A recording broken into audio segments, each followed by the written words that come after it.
Hello everyone! Today we're going to be starting a sewing project that is inspired by some little hair clippies or pins. These are known as sugar skulls or calaveras, and you typically see them with the Mexican holiday, the Day of the Dead. We're going to be doing them as a pillow sculpture, a soft sculpture. And this is the size that we are going to be creating them at. This size is based off of a half sheet of construction paper. So this is a 9 by 12 piece of construction paper. And if you fold or cut it in half, this is going to give you the right size for your paper template. So before we can cut our pieces out of felt, we'll need to make a paper pattern. When drawing calaveras, you can use two basic shapes. You could use a circle and a square. I like to try to draw as big as I can, and it's okay to go over your lines a few times. Get a big circle, and then underneath the circle, you're going to do a square. You don't want the square to get too long or too skinny, because oftentimes then it looks like a head and a neck. After you're happy with it, maybe go over your lines one more time, finessing them a little bit more. If you want to have the cheekbones stick out in a certain shape, you could do that as well. And instead of doing a straight line on the bottom, I like to do a curved line. If we want to go one step further when we're cutting these out and get them to be symmetrical, you could take that paper and fold it in half. Pick which side of your design you think was more successful, and then use that side to cut it out in half. This will give you your paper pattern. For the next step, you will select one sheet of felt. We're going to fold the felt in half and put your paper pattern on top. The full sheets of felt are the same size, that 9 by 12 size, and this is going to allow us to cut out our two pieces, our front and our back of our pillow. To secure it, I like to use T-pins. T-pins you often use to hang artwork on bulletin boards. They are nice and big. To do a pin, you push through all three layers, so the paper and the two pieces of felt, and you're going to tip this over to the side, and you're pressing back through. So you watch your fingers. We want to put the pin so it's on the paper pattern and not hanging off the edge where it's in the way of the scissors. I'll put one at the top, one at the bottom. And this just secures the pattern on. When we cut out something, typically if you're cutting paper, you hold it in the air and turn it as you go with your scissors. But when we're cutting out pieces of fabric, it's important to have it flat on the table. And so I even use my other hand to help hold it still. That way I can follow my lines nice and careful.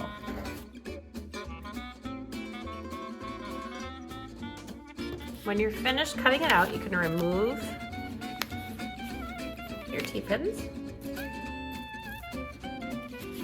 set them aside, and now you will have your front and your back pieces and your paper pattern. For the scraps, if you look at your scraps here, we still have some good pieces of felt that we like to save in our classroom. And so what I want you to do is to cut the felt apart, try to cut off the bigger pieces to save, and then the little stringer ones can go in the garbage. Just try to make them look like squares or rectangles. So you can save those chunks and they could be used for decoration. Now, going back to our paper pattern piece, the next big feature we want to work on is getting our eyes cut out. If you would like to make your eyes perfectly round, you could use some different shape tracers, circle tracers, and maybe lay them on your design and see what sizes are going to work for you. Like this one I feel like is maybe a little too big. That one might be a little bit too small. And you just want to keep looking until you find an option you like. I think I'm going to use this one. So over here, I'm going to trace those on. And then I'm going to trace another circular shape for the inside.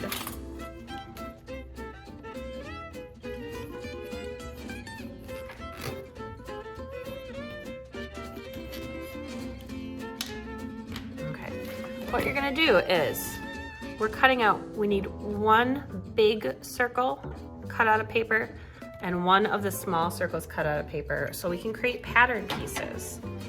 So I'm going to cut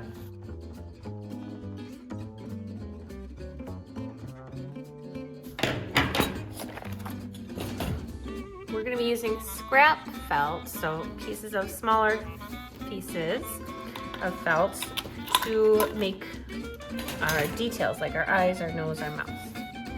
So thinking about colors, pick out a color that you want for the big circle, pick out a color that you want for the little circle. And you can be creative. It doesn't have to be a white eyeball with a black pupil. You know, they can be colorful as well. Maybe mine will have green eyes. I need 2 of these. Folding my felt in half again. I'm going to kind of slide it this way. You can hold this in place. It's a little too small to use our T-pins anymore, so now we're going to trace.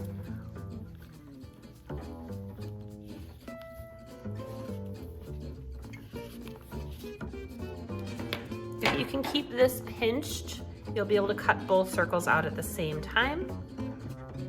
Cut nice and slow so you don't get a bunch of bumps. Lay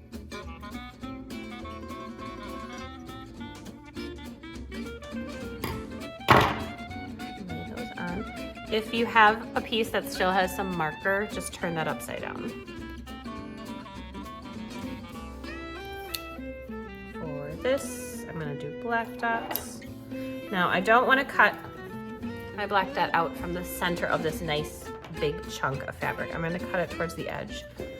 And I know I need 2, so I'll just cut a strip of black, fold it in half. And with this one, it's small enough that I can hold this piece in place while I cut around, trying not to let it go.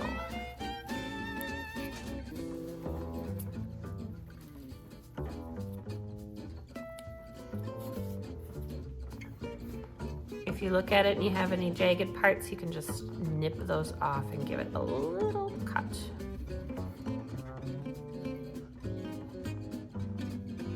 I like to add the shine to the eyes, so I'm going to get another little strip of felt, fold it in half. And you notice this time I don't even have a pattern piece. I'm just going to kind of freehand cut a circle. I've followed that same pattern now enough times that I think my hand will know what to do. Go in a circle and cut.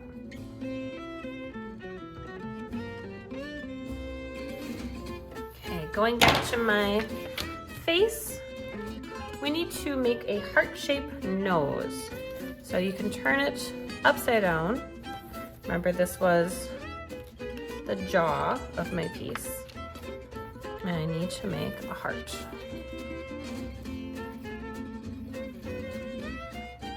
If you want that heart to come out symmetrical, simply fold it in half, follow the lines, and repeat. Cut one of these out of black felt. You're going to continue doing these steps where you make paper patterns, cut your details out of felt, and you're just loosely laying them on the faces right now to see how you can start building your Calavera. After you have made most of the decoration pieces for your face, we'll want to stitch the mouth on. Let's save our pieces in our plastic baggie so that none of them get lost.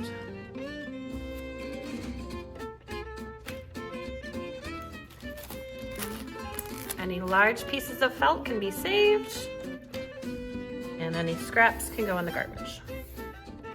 To stitch on our mouth, you will need a needle and some floss. I chose green floss because I have green in my eyes. You can choose whatever color you think is going to highlight the mouth the best. Measure out a wingspan. So remember, that's from hand to hand, stretched out across your body. Snip it. For this project, remember we are threading our needle. Hold it close to the end. Pluck the threads through. And then we're going to be doubling it up. So line up tail to tail in one hand, needle in the other hand, stretch it tight so that the needle now slides to the middle. And we do our quilter's knot. So that's pointing, giving those ends to that hand. This hand holds everything. This hand just grabs the strands to wrap 3 times, push and pull through. It's going to give us our knot. There we go. Now we doubled up so that we get nice thick line. We're going to do 1 stitch straight across the mouth. We want to start from the back because we are hiding our knot. So start towards the bottom of your face, poke up, pull all the way through. Kind of like use your string to help draw you a straight line across. Find the same spot on the other side, and that's where we're going to go back down. Now, if we pull too tight,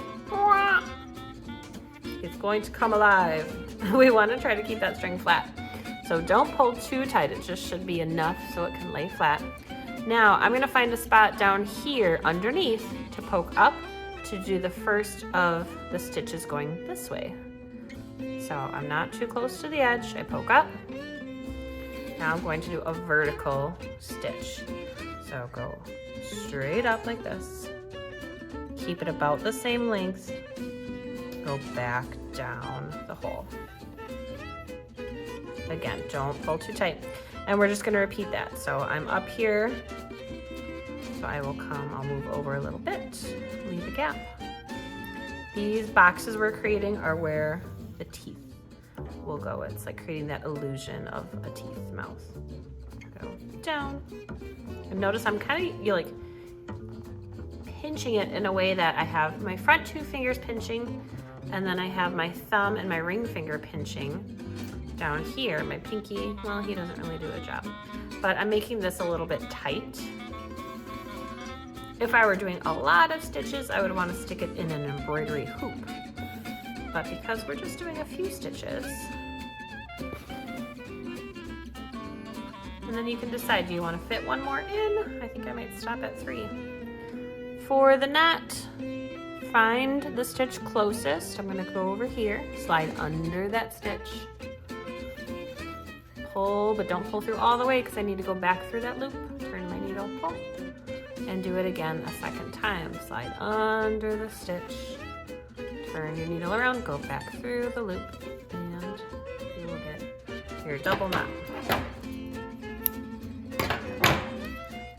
Now, for classes that have more time, you could stitch on everything. You could stitch on your eyes, stitch on cheeks, stitch on nose, any extra details. So if you look at the back of this one, you can see this one has a bunch of details that have been embroidered on. But if your class does not have time to do that, we're going to be gluing with craft glue all the details at the very end. So our next part of sewing is going to be to sew the 2 face pieces together. I could use that same string. If I want, I can keep it doubled up, or I could slide it down so I have a shorter tail and a longer tail. Just hand that longer tail over and tie a knot, slide it down the longer tail, and then I can stitch. Whenever you're starting to stitch a pillow, you do want to hide that knot. So open, if you pretend this is like a sandwich, and we're making a sandwich, and the faces are the bread, poke underneath the bread towards the edge, pull up, and now that knot is sandwiched. Line up those two faces, and I'm just gonna do a whip stitch, so that means I'm gonna poke up through both pieces each time I come around. Try to keep them about the same length and same distance apart.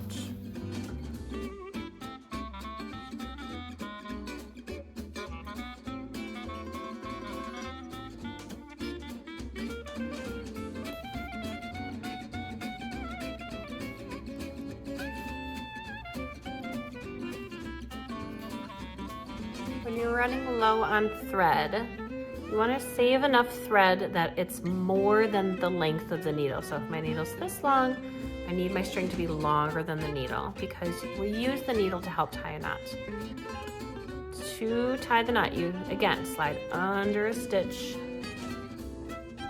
Before pulling it all the way through, I'm turning my needle, going back. Pull tight, repeat to make it super tight. Under stitch, back through loop, pull, pull, pull, pull, pull. And then you can either slide it off if you did the short tail, long tail method, or you can snip it off and restring. Continue stitching around until you get back to leaving a hand-sized gap. To start a new strand, simply measure, cut, knot, and then pick up where you left off, opening the fabric like it's a sandwich, putting the needle in between the two pieces, pulling your knot through, and making sure it's tucked now on the inside. Continue stitching and leave yourself a gap to stuff your piece.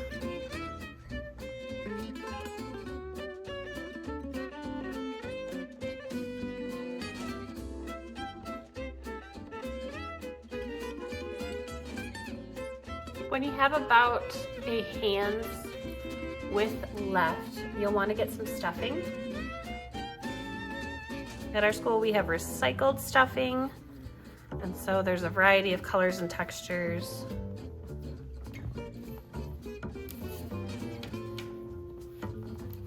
Push the stuffing all the way to the top, filling in any corners or edges so that it feels full and even.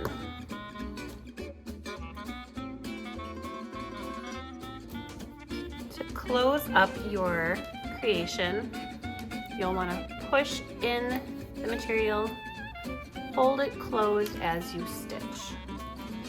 Continue the same type of stitch you've been doing.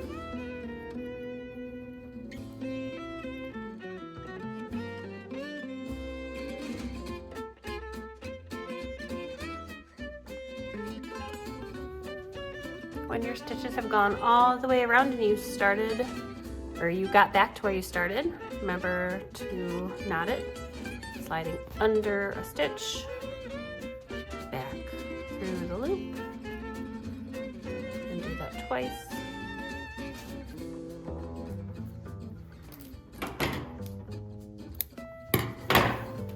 Feel free to kind of mush your pillow around, feeling like everything's nice and even now. And then you'll grab some tacky glue and glue on your pieces.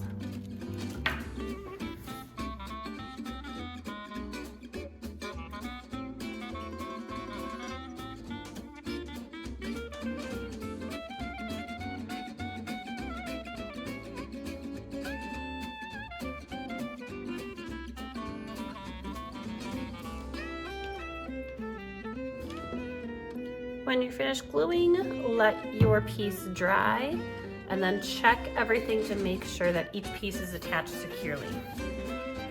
Congratulations on creating this awesome sewn Calavera.